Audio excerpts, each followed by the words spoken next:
Ada berbagai metode dalam memperoleh atau membuat data digital yang digunakan pada sistem informasi geografis. Jadi ada dua formatnya. Yang pertama itu adalah format vektor, yang kedua adalah format raster. Nah, di format vektor ini ada empat metodenya. Metode pertama itu adalah metode terestris dengan alat survei digital. Nah, ini didefinisikan sebagai pengumpulan data yang berhubungan dengan pengukuran permukaan bumi serta akan digambarkan melalui peta atau digital menggunakan alat ukur optis. Yang kedua metodenya adalah metode terestris dengan GPS. Ini adalah salah satu jenis survei di mana pengukuran dengan pengambilan data dengan cara melakukan survei.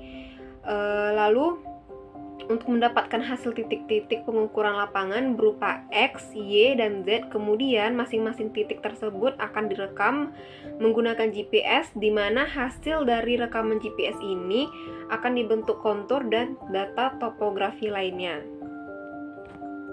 Yang ketiga adalah metode digitasi dengan memanfaatkan peta-peta hard copy yang sudah ada. Nah, digitasi itu berarti proses konversi data analog ke dalam format digital.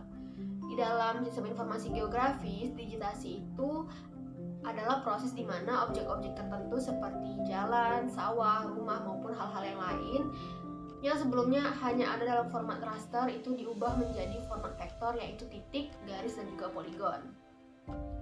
Nah, untuk metode ketiga ini, digitasinya itu menggunakan media digitizer, di mana peta-peta yang berbentuk hard copy itu yang berfungsi sebagai sumber data diletak di atas meja digitizer, kemudian penelusuran objeknya itu digunakan dengan menggunakan alat pendigit atau digitizing part, yaitu mirip mouse tapi bukan mouse. Nah, dengan demikian untuk metode ketiga ini digunakan peralatan tambahan yaitu meja digitizer dan juga alat pendigit. Metode keempat itu adalah vektorisasi terhadap peta-peta digital dengan format raster.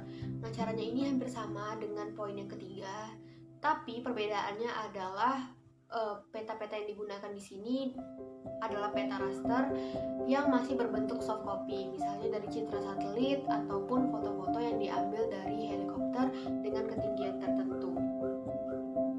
Nah, perbedaan selanjutnya dengan metode ketiga adalah pada vektorisasi terhadap peta digital ini, dia menggunakan aplikasi. Salah satu contohnya adalah aplikasi QGIS untuk mengubah data dengan format raster tadi menjadi format vektor, sehingga peta-peta tersebut dapat menjadi data-data vektor.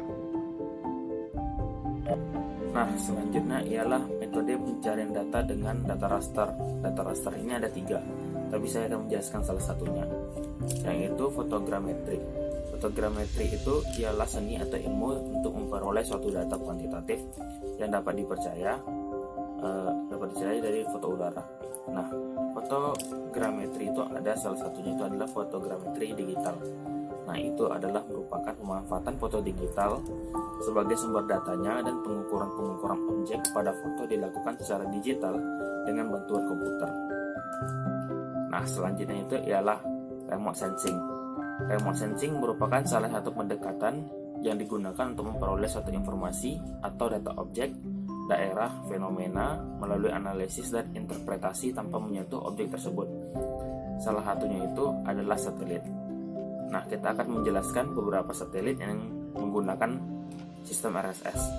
Yang pertama NOAA atau dikenal dengan National Oceanic and Atmospheric Administration.